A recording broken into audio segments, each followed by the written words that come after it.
Peace. I am Black Mind, I Renew Allah. We are Black Renaissance. And right now, we on Shifting the Paradigm.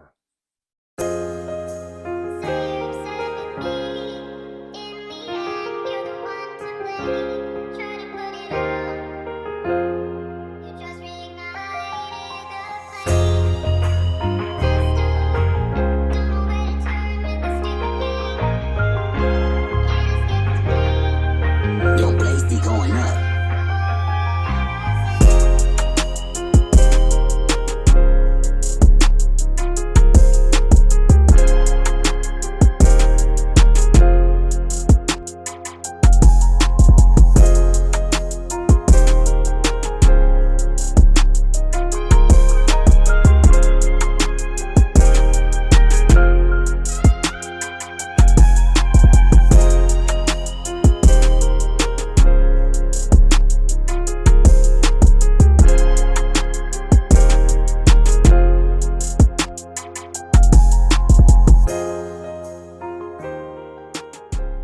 Peace, and welcome to another episode of Shifting the Paradigm. And we have the supreme pleasure and honor today of having not only the co-founder of Black Renaissance, but also the co-founder of this show right here today, Shifting the Paradigm. So I welcome Black Mind, I Renew Allah. Man, peace, God. You know what I'm saying? Thank you for having me. God is a pleasure, man. It's always a pleasure. You know, I appreciate you. And we appreciate you just for taking time out to join us and dive into what those may not know is the 5% culture. Okay. Black Mind, I Renew Allah. First off, can you just explain your name?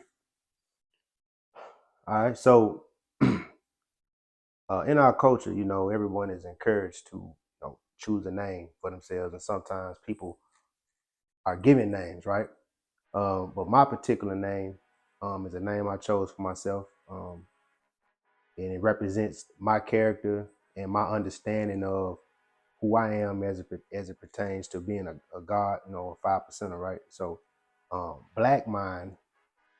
I chose Black Mind because Black is, to me, means the origin, right, or the first, right, and Mind means force, right, or creative power, right. So,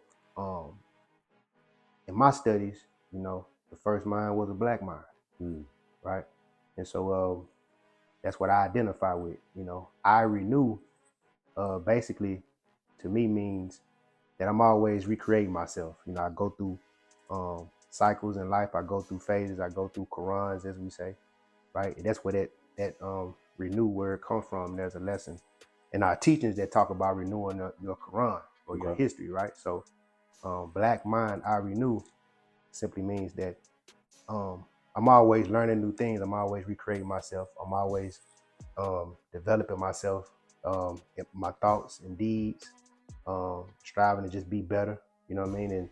And the more I do that, you know, the longer my legacy lives on, right? Because the moment I stop learning, the moment I stop renewing myself and renewing my history and recreating myself, you know, basically dead, you know. And so Allah is the cultural name that the men choose, right? Allah meaning God, right? So, yeah, in short, that's what that name means to me. Okay.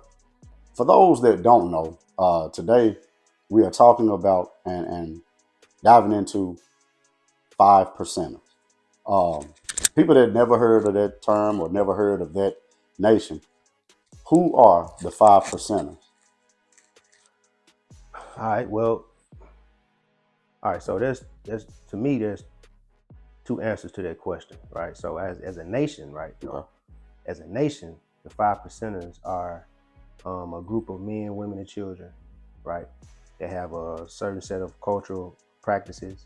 Our teachings stem from the Nation of Islam, right? But the understanding of those teachings was given to us by a man who we call Allah, you know, or the Father, right? And so we basically recognize that there is no mystery God, you know, so that's the core of who we who the 5%ers are. You know, we don't deal with a concept of a God outside of self. And particularly, you know, we teach that the black man himself is God, right? We make God relatable. You know, we make God identifiable. You know, when we look in the mirror, you know what I mean, we can see God, right? The black man, right? The black woman in this nation, in this culture, she identifies as the earth, right? Mother Earth, you know, the divine feminine nature in universe, right? So it ain't just limited to the planet, right? But that's just what we know as, right? And then the children, of course, are the fruits of that man and the woman, you know, coming together, and the best part of who we are. And so that's who we are as a nation, right? But the degree itself kind of goes more into details about the concept of a 5%. Now, when you say degree, what does that mean? All right, so part of our culture is that we have lessons, right? You know, that we learn and that we're encouraged to, you know, put to memory. And so there's a particular degree in these lessons, right? They're comprised of questions and answers, and it's a conversation between a teacher and a student, right? So this particular degree I'm talking about, it asks the question. It says, who is the 5% on this poor part of the planet Earth, right? And the answer is the poor righteous teachers who do not believe in the teachings of the 10%, who are all wise and know who the true and living God is, and teach that the true and living God is the Son of Man, the supreme being, black man of Asia. People who teach freedom, justice, and equality to all the human families of the planet Earth, otherwise known as civilized people, also Muslim and Muslim sons. So that degree basically gives the definition of what a 5% is. So, you know, that concept alone can be applied to people who may not necessarily identify with our culture, right? But they have those characteristics. So how did this come about? Like, how did the 5% origin come about? And I know you mentioned Allah. The origin of the 5%ers, man, came out of the conditions of the people of that time. The conditions of the people at that time created this. There was a need for it, right? Just like in nature, you know, certain plants and stuff grow based on the elements of that environment. You know, dandelion produces certain healing elements, right, based on the toxins and the poisons in the environment. So 5% teaching, much like that herb, right, was birthed out of the toxic environment of black people in the 60s. And there was a man who was a Muslim at the time. He was a registered Muslim in the Nation of Islam, who saw the conditions of the children in his neighborhood, which is in Harlem, New York, in the 60s. And he gave them the teachings of the Honorable Elijah Muhammad, right, with the understanding that was his. And not just his, there was many other people that shared that understanding at the time, right? But it was birthed in Harlem, New York, in the 60s. The official year is 64, but the teachings and stuff like that brother was doing what he was doing way before 64. And there was little brothers in the neighborhood that also had the teachings. They called them the Blood Brothers, that was around, you know, before 64. Okay. So would that be, for those that are just now learning about the 5%, would that be a religion? And if not, how is it different from religion? Nah, it ain't a religion. Okay. To me, a religion is rules and practices and rituals that's set in place, that's comprised of a lot of information, a lot of, you know, wisdom and application, but the understanding is not always there.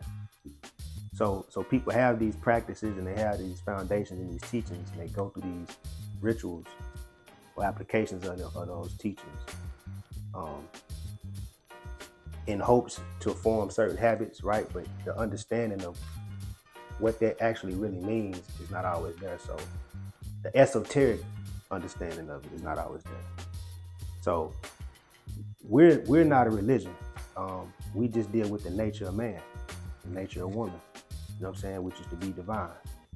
And how did you get introduced to this? Man, I was a young brother. I was 19 when I met the gods, and I actually got introduced to it through a paper that I had to do in my sociology class when I was in college up in Michigan, up in Eastern Michigan University. Okay. And so yeah, I had to do a paper on subcultures of America. And my partner Creed told me to ask my brother True Light. I mean, it's not True Light, Truth Allah, about the 5%. And and that was my beginning of researching who 5% are. Okay. So with the 5%ers, are there specific requirements or behaviors that go along with being a 5%? Yeah. All right. One of the first things I had to do was fast for 3 days. Fast for 3 days? Yeah. Like what type of fast? Give up food. No food? Yep. Just do water. Just a water fast? Yep. Okay. Water fast. 3 days. Yep. And that was to really test my discipline and my dedication to learn what I was about to learn. Okay. But you said there are certain characteristics. Yeah, you gotta be a disciplined individual. You know what I mean? You gotta be disciplined enough to, break certain habits. We don't eat pork. We don't, or pork byproducts, right? We don't indulge in heavy drugs, right? We don't rob, steal, and kill. We don't lie. You know what I'm saying? We carry ourselves in the most divine, upstanding way possible. And there are certain requirements, you know what I'm saying? Like I say, part of the it's like a rites of passage that an individual goes through. And part of the rites of passage is, learning 120 lessons and putting it to memory. And the point of that is to 120. Yeah, 120 lessons. Okay. Right. Which is a set of, like I said, a set of questions and answers or the degrees, right? That's like the template of what we teach. And so we pull lessons and understandings out of that, right? But yeah, that is a certain requirement that a person, is to commit that to memory and to be able to recite it, from memory. Okay. Yeah. So I noticed you got a pen on you. Oh yeah, man. On your lapel. Yeah. Yes, sir. That is what is it? So this is our flag. Okay. Universal flag, right? Universal flag. Yeah. Okay. And basically what it consists of is a 7, sun, moon, and star. Mm-hmm. And it represents the family, you know what I mean? The black family, right? The sun represents the black man, shines like the sun when he's on point with his knowledge. He's the center of his household, center of his family. You know what I'm saying? They keeps things together, right? The moon represents the mental plane of the black woman, right? Moon is part of the earth, right? The mental plane, the elevated plane of the black woman, as far as her thought process, which, when everything's on point, it'll mirror the foundation of that man. And that's not to say that she don't have her own actions, that she don't spin on her own actions, that she don't, have her own, because it's the other side of that moon too, right? You know what I'm saying? It's the side you see and the side you don't see. You know what I mean? That's hers, right? But that represents her. And then the star represents the child. And then the 7 represents just in our principles, right? Supreme mathematics, which is another element of our culture. 7 represents God. So all that's basically saying is that the black family is a divine family, especially when we come together. Okay. Yeah. You earlier you did say that women and children are part of this 5% culture. Mm-hmm. What would you say their role is? Mine, to be civilized. Okay. And to teach. Same thing as the man. Mm-hmm. The woman is to be civilized, be a nurturer, take care of them children and take care of that man. You know what I'm saying? The children is to be a good representation of their parents when they out in the world. You know what I'm saying? And just like the man is to, hold it down, take care of his woman, take care of his children, it's to be civilized people.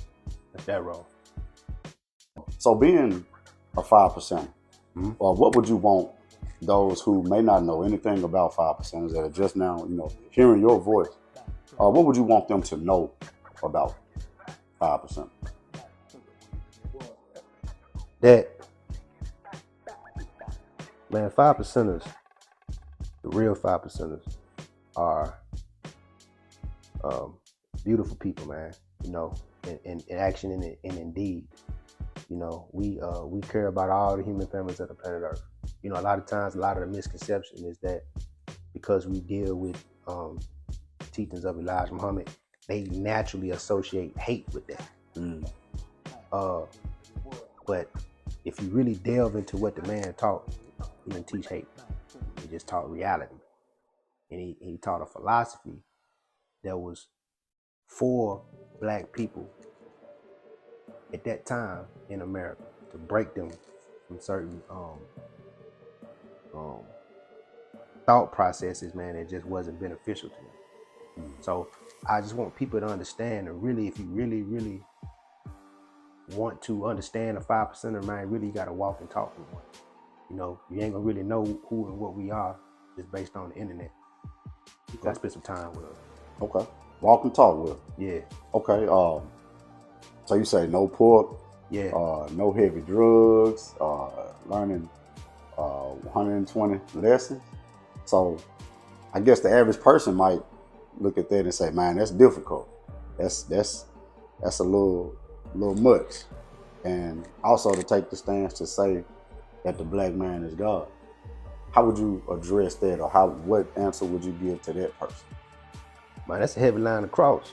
Because most people don't want to take on the responsibility of being God. A person say that they God, that means, man, ain't no excuses. You know what I'm saying? You can't say the devil made me do it, or it was God, it was, God's will, somebody else's will. It put the responsibility, and put you in the driver's seat of your own life. And a lot of times, man, that's difficult for people to do, man, because when you in the driver's seat of your own life, you are held accountable for your reality. Things that happen to you, things that don't. Now, of course, I ain't saying that there's not certain outside influences that affect your life, right? But how you respond to them is up to you. Right. And it doesn't seem like, because I've met, 5%ers, and I haven't heard them speak ill or down of any religion or any other ideology. But it seems to always come around to where if someone says the black man is God, that they get challenged and I guess, that they get opposed the most. Well, God, here's the deal. It's easier for us to go into somebody else's world than it is for them to come to ours. Because we see ourselves in their world. We see ourselves in everything. So it's easy for us to find us in their religion. But for them to come to our world, come to heaven, is difficult, God. A lot of people think they won't see heaven until they die. You know what I mean? So it's just, a lot of times when you truly live in God and you have this truth, it's just easier for you to travel into them different worlds. So by saying that the black man is God, can a non-black person be a 5%? Yeah. Okay. Can you explain that?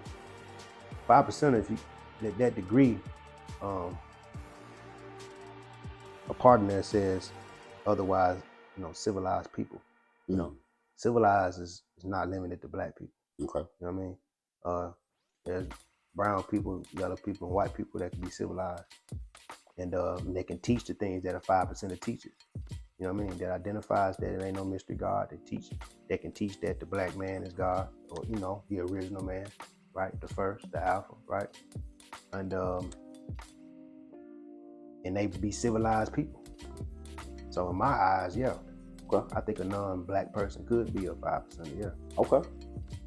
Oh, well, man, those were really, really phenomenal explanations of what it means to be a 5%er, where it started, where it began, who it began with, what you all teach.